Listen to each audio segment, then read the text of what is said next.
سدرا جسے پہلے بھی گھر کے کاموں میں کوئی دلچسپی نہیں تھی، اب بھی ہر روز اسلم کے ساتھ باہر کھانے اور گھومنے پھرنے کے لیے نکل جاتی ہے۔ اب اماں کوشش تو کرتی ہیں کہ اپنے اور زبیر کے کام خود کر سکیں، لیکن دن رات کام کرنے کی وجہ سے بالآخر اماں بھی بیمار پڑ جاتی ہیں۔ تو ایسے میں زبیر جو نہ ٹھیک سے چل سکتا ہے نہ دیکھ سکتا ہے، لیکن جب اماں کو بیمار پڑی دیکھتا ہے تو گھر کے کام کرنے کی کوشش کرتا ہے اور اپنی اماں کی بھی خدمت گزاری کرتا ہے، بیماری میں ان کے پاؤں دباتا ہے اور کہتا ہے اماں یاد ہے زینت نے کس طرح سے اس گھر کو سنبھال رکھا تھا، ہمیں تو کسی چیز کی فکر ہی نہیں ہوتی تھی، کھانا وقت پہ ملتا تھا، کپڑے صاف ملتے تھے، گھر صاف ہوتا تھا، لیکن ہم نے کبھی زینت کی شکر گزاری نہیں کی، الٹا ہم اسے برا بھلا کہہ کے تذلیل کرتے رہتے تھے۔ اور اب تو اماں کو بھی احساس ہونے لگا ہے کہ زینت اور بچیاں جب تک اس گھر میں تھیں ہمارا گھر ایک جنت کا نمونہ ہوتا تھا اور گھر میں کتنی برکت ہوتی تھی، جب سے ان تینوں کو گھر سے نکالا ہے گھر تو جیسے بالکل ہی اجڑ گیا ہے۔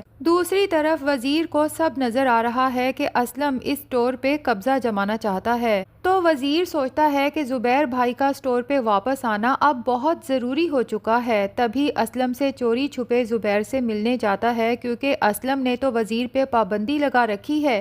کہ میں نے اگر تمہیں دوبارہ زبیر کے گھر کی طرف جاتے دیکھا تو تمہاری ٹانگیں توڑوا دوں گا۔ بہرحال وزیر زبیر کو بتا دیتا ہے کہ اسلم کس طرح ہر آنے جانے والے کے سامنے خود کو سٹور کا مالک ظاہر کرتا ہے، اور اب تو سٹور کو مال سے بھی بھر دیا ہے، جبکہ آپ سے اس بارے میں کوئی مشورہ لینا تک پسند نہیں کیا۔ اور پھر زبیر سے جھجکتے ہوئے کہتا ہے کہ ایک اور بات بھی کرنی ہے زبیر بھائی، جس پہ زبیر کہتا ہے کہ وزیر ہچکچاؤ نہیں، جو کہنا ہے کھل کے کہو۔ تو وزیر کہتا ہے یہ ٹھیک ہے زبیر بھائی کہ اسلم اور سدرا باجی کی منگنی ہو چکی ہے، لیکن جس طرح سے سدرا باجی روز اسلم کے ساتھ باہر گھومتی پھرتی ہیں اب محلے والے باتیں کرنے لگے ہیں، آپ پلیز سدرا باجی کو کنٹرول کریں یا پھر ان کی جلدی رخصتی کر دیں۔ ویسے سچ کہوں تو اسلم جیسے آدمی کا سدرا باجی کے ساتھ رشتہ جوڑ کے آپ لوگوں نے ٹھیک نہیں کیا، کیونکہ مجھے کچھ اچھے آثار نظر نہیں آ رہے۔ زبیر وزیر سے کہتا ہے کہ اس سب کے لیے میرا ٹھیک ہونا بہت ضروری ہے اور اب تو میں پوری کوشش بھی کر رہا ہوں، لیکن تم سے یہی درخواست ہے کہ جب تک میں مکمل طور پہ ٹھیک نہیں ہو جاتا تم سٹور چھوڑ کے نہیں جاؤ گے۔ وزیر زبیر سے کہتا ہے کہ میں اسلم کی ہر بدتمیزی اسی لیے تو برداشت کر لیتا ہوں زبیر بھائی، کیونکہ اسلم تو یہی چاہتا ہے کہ میں سٹور چھوڑ جاؤں اور آپ تک خبریں پہنچانے والا کوئی نہ رہے، لیکن آپ بے فکر ہو جائیں، میں سٹور چھوڑ کے کہیں جانے والا نہیں ہوں۔ اب اسلم جب زبیر کے گھر جاتا ہے اور اسے بغیر کسی سہارے کے اپنے کمرے سے باہر آتے ہوئے دیکھتا ہے اور اپنے چھوٹے موٹے کام خود کرتے ہوئے دیکھتا ہے تو کافی پریشان ہو جاتا ہے کہ یہ زبیر تو ٹھیک ہوتا جا رہا ہے اور اگر ایسا ہو گیا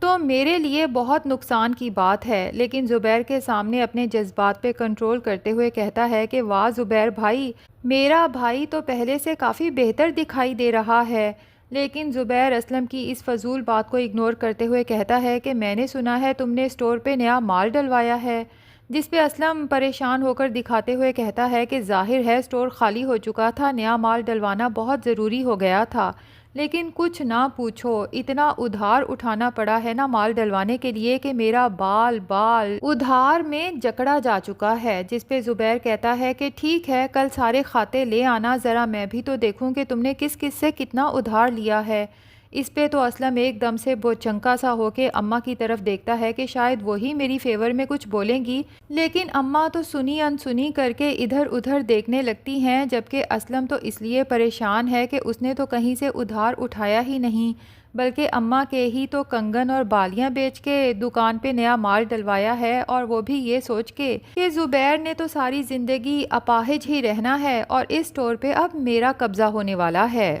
تبھی وہاں سے نکلتا ہے تو سوچتا ہے کہ مجھے جلد سے جلد کچھ ایسا پلان کرنا ہوگا کہ جب تک یہ سٹور میرے نام نہیں ہو جاتا زبیر کی زبان بند رہے اور زبیر اتنی جلدی صحت یاب بھی نہ ہو۔ تبھی اسلم زبیر کے لیے کچھ سلیپنگ پلز خرید لیتا ہے اور جا کے سدرا کو تھما دیتا ہے کہ تم نے روز دوائیوں کے ساتھ زبیر کو یہ گولیاں بھی کھلانی ہیں۔ سدرا تو کافی پریشان ہو جاتی ہے کہ آخر یہ کس چیز کی دوا ہے، کہیں اس سے زبیر بھائی کی حالت خراب تو نہیں ہو جائے گی۔ تو اسلم بڑی مکاری سے سدرا کی طرف دیکھتے ہوئے کہتا ہے کہ ارے میری جان، دراصل زبیر نے پابندی لگا دی ہے اب ہم دونوں کے ملنے پر، اور بہت زیادہ چک چک کرنے لگا ہے۔ تم نے دیکھا نہیں گھر میں بھی ہر وقت تم پہ حکم چلاتا رہتا ہے کہ کھانا وقت پہ بناؤ، میرے کپڑے دھو دیا کرو، تو میں نے تو بس یہ صرف تمہارے لیے سہولت سوچی ہے۔ ان گولیوں سے زبیر کا کوئی نقصان نہیں ہوگا، یہ تو صرف نیند کی گولیاں ہیں، بس زبیر سکون سے سوتا رہے گا اور زیادہ چک چک نہیں کرے گا،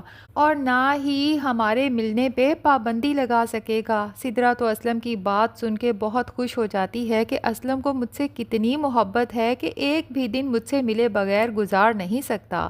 اور زبیر کو وہ گولیاں دینے کے لیے تیار ہو جاتی ہے۔ ادھر ستارہ اپنے چچا چچی کے خراب حالات دیکھ کے سوچتی ہے کہ یہاں رہنے کا تو کوئی فائدہ نہیں، مجھے کسی طرح سے زبیر کے گھر واپس جانا ہوگا اور اسے یقین دلانا ہوگا کہ میں نے اس کے دودھ میں زہر نہیں ملایا تھا، بلکہ یہ سارا کام جہانگیر کا تھا، اور پھر جہانگیر مجھے بلیک میل کر کے اپنے ساتھ لے گیا، لیکن جیسے ہی میں نے سنا کہ تم زندہ ہو، تمہیں کچھ نہیں ہوا، تو میں اپنے دل کے ہاتھوں مجبور ہو کے واپس آ گئی۔ لیکن ستارہ کی یہ بہت بڑی بھول ہے، دراصل اس کی کم بختی اسے زبیر کے گھر واپس لے کے جا رہی ہے، کیونکہ زبیر کے دل میں ستارہ کے لیے جو نفرت اور بدلے کی آگ جل رہی ہے، وہ دل ہی دل میں دعا کرتا ہے کہ یا اللہ ایک دفعہ یہ ستارہ کسی طرح سے میرے سامنے آ جائے، اس کے بعد اس کا ایسا حشر کروں گا کہ ساری زندگی کسی کو دھوکہ دینے کے قابل نہیں رہے گی۔ اب ستارہ جب تیار شیار ہو کے زبیر سے ملنے کے لیے گھر سے نکلنے لگتی ہے تو اس کی چچی دیکھ کے کافی حیران ہو جاتی ہیں اور کہتی ہیں کہ ستارہ، آج بہت عرصے بعد تم اپنے پرانے روپ میں واپس آئی ہو، خیریت تو ہے؟ جس پہ ستارہ بڑی چالاکی سے چچی کو دیکھتے ہوئے کہتی ہے کہ بس ایک منصوبے پہ کام کرنے جا رہی ہوں، دعا کیجیے گا کہ کامیابی ملے۔ چچی کو کیوریوسٹی ہوتی ہے تو ستارہ فائنلی بتا ہی دیتی ہے کہ دراصل میں زبیر سے ملنے جا رہی ہوں، اور ستارہ جیسے ہی زبیر کے گھر میں انٹر ہوتی ہے، اماں اور سدرا تو اسے دیکھ کے ہکا بکا رہ جاتی ہیں، جبکہ ستارہ وہیں سے مگرمچھ کے آنسو بہاتے ہوئے روتے ہوئے زبیر کی طرف لپکتی ہے کہ زبیر، یہ آپ کے ساتھ کیا ہوا؟ کس نے کیا میرے زبیر کا یہ حال؟ جبکہ سدرا وہیں سے چیختی ہے کہ مکار عورت، تو ہی تو میرے بھائی کو زہر دے کے گئی تھی اور اب یہاں پہ مگرمچھ کے آنسو بہانے واپس آ گئی۔ جبکہ زبیر سدرا سے اور اماں سے کہتا ہے کہ ستارہ کو کوئی کچھ نہیں کہے گا، کیونکہ وہ یہی چاہتا ہے کہ کہیں اب ستارہ ہاتھوں سے نکل نہ جائے، یوں تو اسے سزا دینی مشکل ہو جائے گی۔ ستارہ تو بہت خوش ہو جاتی ہے کہ زبیر کے دل میں آج بھی میری محبت ویسے کی ویسی زندہ ہے۔ تبھی زبیر کا بازو پکڑ کے کہتی ہے کہ زبیر، مجھے پتا ہے آپ مجھ سے بہت محبت کرتے ہیں، میں آپ کو ساری بات بتاؤں گی، یقین کریں کہ میرا کوئی قصور نہیں، مجھے تو اس جہانگیر نے پھنسایا تھا۔ زبیر کہتا ہے ستارہ، تمہاری ساری کہانی سنوں گا، تم آرام سے بیٹھو، میں ذرا ابھی آیا۔ تبھی اپنے کمرے میں جاتا ہے اور کسی طرح سے پولیس اسٹیشن کال کر کے انہیں فوراً گھر بلواتا ہے اور ستارہ کو اریسٹ کروانے کا پلان بناتا ہے۔ اب لگتا تو یہی ہے کہ جیسے ہی پولیس ستارہ کو اریسٹ کرنے آئے گی، ساتھ ہی زبیر اسے سب کی موجودگی میں طلاق بھی دے دے گا۔ اس ستارہ کا تو ویسے یہی انجام ہونا چاہیے، جبکہ دوسری طرف زینت جب اپنی بچیوں کو دیکھتی ہے کہ وہ اپنے باپ کو یاد کر رہی ہیں تو سوچتی ہے کہ میں اپنی بچیوں کے لیے سب کچھ کر بھی لوں تب بھی ان کے باپ کی کمی کو پورا نہیں کر سکتی، اور پھر فیصلہ کر لیتی ہے کہ اب مجھے زبیر سے ملنا ہوگا۔ ویسے بھی شجاع زبیر کی حالت کے بارے میں تو زینت کو بتا ہی چکا ہے، تو زینت زبیر کو معاف کر کے اس کا علاج کروائے گی اور اسے اپنی زندگی میں واپس لائے گی تاکہ اپنی بچیوں کے ساتھ اور زبیر کے ساتھ ایک خوشحال زندگی گزار سکے۔